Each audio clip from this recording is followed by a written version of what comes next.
À Brest, 11 € pour 2h30 de stationnement. Et c'est vrai que, comme disaient Raphaël et Sandrine, on se trouve souvent, quand un proche va pas bien, à devoir aller lui rendre visite plusieurs fois dans la semaine. Plusieurs fois dans la semaine, parfois sur plusieurs mois.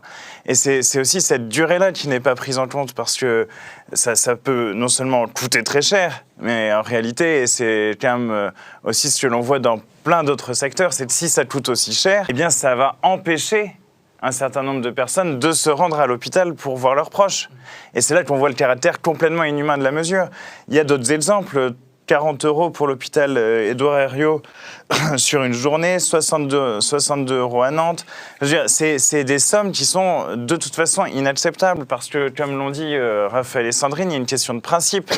Et la question de principe, elle est double. D'abord, on refuse une crise qui est organisée. Parce qu'on ne peut pas accepter l'argument selon lequel les hôpitaux sont dans une situation difficile budgétairement, comme par la magie du Saint-Esprit, et donc il faut rendre les parkings payants. Non, les hôpitaux sont dans une situation budgétairement difficile parce qu'ils ont été mis en pénurie de ressources par des politiques qui détruisent la République sociale. Donc ce qu'il faut, c'est remettre des ressources dans l'hôpital public. C'est pas commencer à faire peser ce poids-là sur les gens et dans des conditions qui sont complètement insupportables. Donc déjà, premier principe, on refuse la crise organisée.